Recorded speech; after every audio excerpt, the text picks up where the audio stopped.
আসসালামু আলাইকুম ভাই, আপনার উদ্দেশ্যে কিছু কথা বলতে চাই। এলাকাবাসীর উদ্দেশ্যে আমরা এই খাল খনন করার উদ্দেশ্যে আমরা বেকুনিয়া সব কিছু নিয়ে আসছি আজকে প্রায় 5 দিন। গতকালকে পৌরসভার লোক আসছে, অফিসাররা, তারা বলছে আপনারা সব সরান। আমরাও আজকে 3-4 দিন ধরে বলতেছি এলাকাবাসীরে আপনারা নির্দ্বিঘাতে আমাদের কাজ করার সুযোগ দেন, আপনারা আমার সহযোগিতা করবেন। অবশ্যই আপনাদের এলাকার আমরা আপনাদের কাজ করতেছি, আপনারা আমার ভাই, আপনাদের তো শত্রুতা নাই, আমরা এখানে কাজ করতে আছি আপনার উপকারের জন্য। তো আপনারা আমরা অবশ্যই সহযোগিতা করবেন।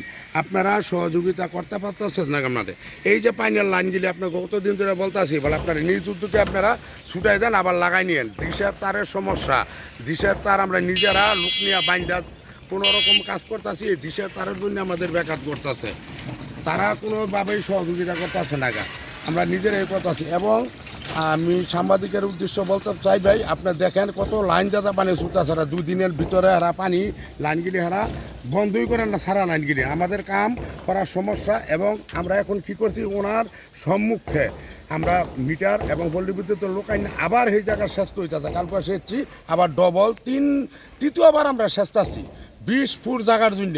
এখন আমাদের স্ক্যারেপ বন্ধ, সাংবাদিক সাহেব দেখছে, আমরা এখন আবার এই বান দিয়া আমরা চালু কইরা এখন আবার আমরা পানি। মানে আপনি বলতে চাচ্ছেন এখানে যে পানিগুলো রয়েছে এগুলো পৌরসভার পানির লাইনগুলো কেটে যাওয়া বা ফেটে যাওয়ার কারণে এখানে পানি পরিপূর্ণ হয়ে যাচ্ছে। এই পানিগুলো এখান থেকে সরিয়ে, অর্থাৎ মেশিন দিয়ে পানিগুলো এখান থেকে দূরত্ব ফেলে তারপর আপনাদেরকে খনন করতে হবে। এজন্য আপনাদের অনেক বেগ পোহাতে হচ্ছে এবং কাজ ম্যাক্সিমাম টাইম বন্ধ থাকে। তো আপনারা চাচ্ছেন পৌরসভার পৌর কর্তৃপক্ষ যাতে এসে পানির লাইনগুলো সংস্করণ করে এবং এটি যাতে এখান থেকে কোনো ধরনের পানি এই খালটি খননের সময় না নামে, তাহলে আপনাদের কাজের সুবিধা হবে। জি ভাইয়া, জি ভাইয়া, ধন্যবাদ আপনাকে, ভালো থাকবেন। আজকের ভিডিওটি পর্যন্ত।